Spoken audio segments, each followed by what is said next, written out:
It couldn't have started worse. Jalen Carter was ejected from the game. When you come out in week one, it's just about finding ways to win. Eagles lead 21-20. 2:47 left. Cowboys trail 24-20. Prescott deep middle. Lamb at the 25. Ability and everything else that come with it. First Take is presented by ESPN Bet Sportsbook.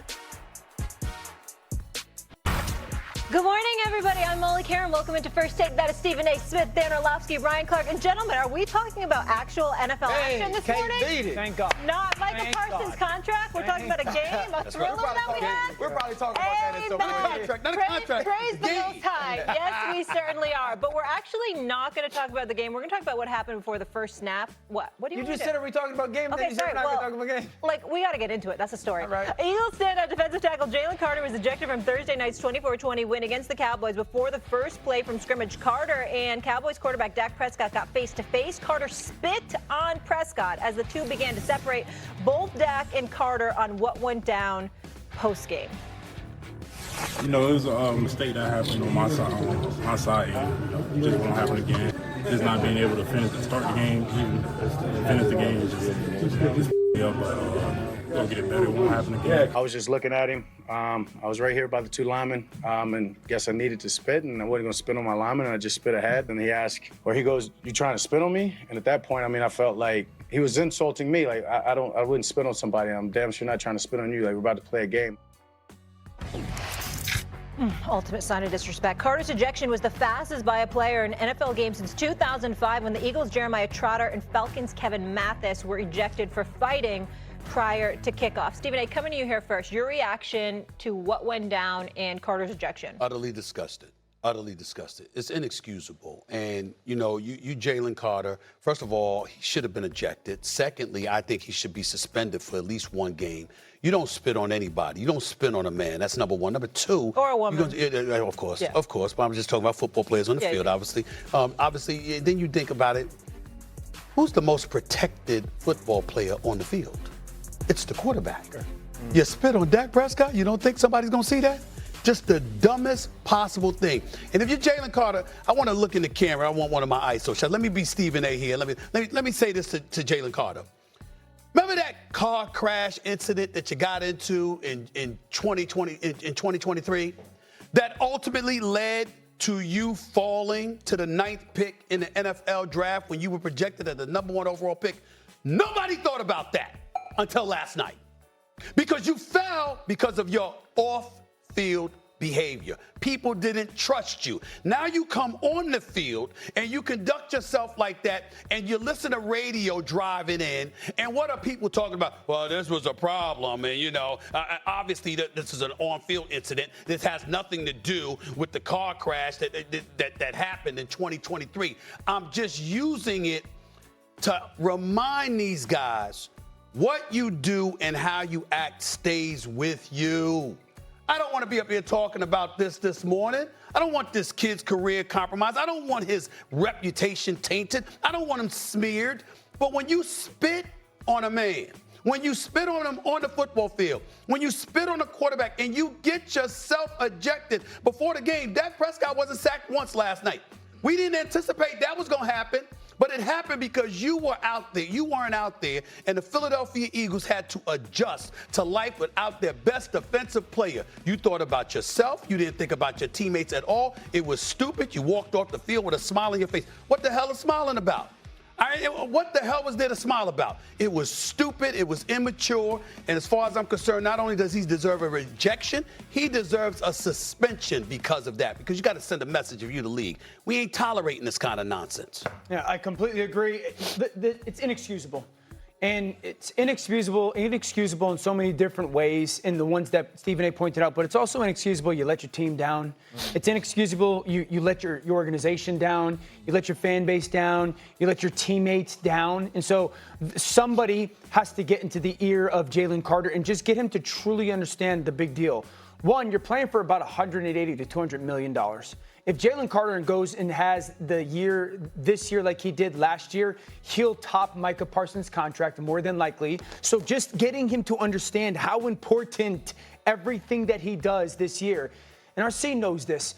we often hear or have heard the importance of a player like Nakobe Dean when it comes to Jalen Carter. And everybody at Georgia would intimate it, and then people even in Philadelphia would intimate. Nakobe Dean would just get him to understand how he acted, impacted the perception, the leadership that he would display, how he would get him to focus on the job and make sure that he wasn't off the field distracted and Nakobe Dean wasn't there because of the injury. And so I think it's paramount. I agree that there's going to be more than likely a suspension. I think there should be. But just people in that locker room really using this as an example of Jalen. No, like Jalen, you're too important of a player, and also you have too big of a future in the generational wealth impact that he can have if he's not making those ridiculous decisions. Yeah, and that's the thing too. That's the decision, right? It's not a mistake when you spit on a human, right? What you're telling another human when you spit on them is you're not worth my discretion. You're not worth my respect. You're not worth my compassion. Like that is saying to someone else, you're the lowest of the low, right? When I'm walking outside, I don't spit on the ground, right? Because I have a level of respect for the people around me. So to look at a man in his face and do that, it's not only disgusting, right? But it's a level of stupidity that can't even be fathomed. Because here you are, one of the best players in the entire league. It's the first game of the season. You're the defending Super Bowl champs. You're standing across from not only America's team, but America's quarterback in the sense that Dak Prescott is the highest paid player in NFL history. The entire world is watching this game, and they're watching this game is because they've all been told on First Take and on Get Up and on NFL Live that the defensive tackle for the Philadelphia Eagles is going to wreck this game. Instead, the Dallas Cowboys changed their entire playbook, their entire idea and game plan of what they were going to do because you were too stupid to control yourself. And it's not a situation where Dak Prescott did anything to you. This was you not respecting yourself, not respecting your teammates enough to make good decisions. And I don't know what the NFL does going forward, but an example by Dak, you're saying? Yeah.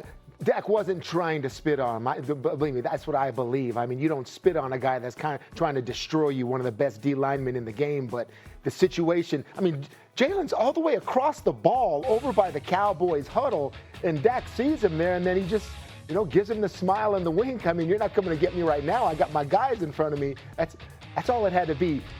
Jalen Carter, I mean, I really don't even know how you handle this as a leader in the locker room because a lot of times I'd leave him alone. I'd leave this man alone because I want him on the edge all the time. But this just went a little too far, okay? A little too far. He's got to learn about it. The suspension, guys, I think it's coming. I think it's coming. This for the entire football-loving world to see, kids, I mean, flag football girls alike, everything to see that. It's not a good look. Yeah, I mean, I think for Jalen Carter, you just have to be smarter. You have to be more mature. Think about the reason the Philadelphia Eagles were able to draft Jalen Carter. There were character issues, right? There were things that were not about what the X's and O's were or what the film and measurables said. They were about his decision making. They were about his level of maturity. And when this is the biggest game of the season, this is the first game, you're the defending Super Bowl champions, you're playing against America's team, this is the highest paid player in the entire NFL, and you can't control yourself enough to even play the first down of the football game. You and Big Dom are walking back to the locker room, and not only are you walking back to the locker room, you're smiling on the sideline.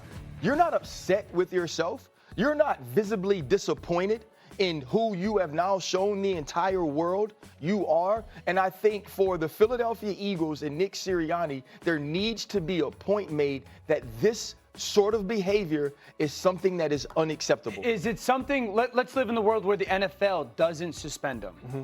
Is it something where the organization has a conversation? Heck no, the NFL doesn't suspend my guy. You ain't suspending him. No. We're not suspending him. I say publicly, we handle this behind closed doors, no suspension, don't worry. Yeah. I talked to him, we're all good. Yeah, we got to go make money now.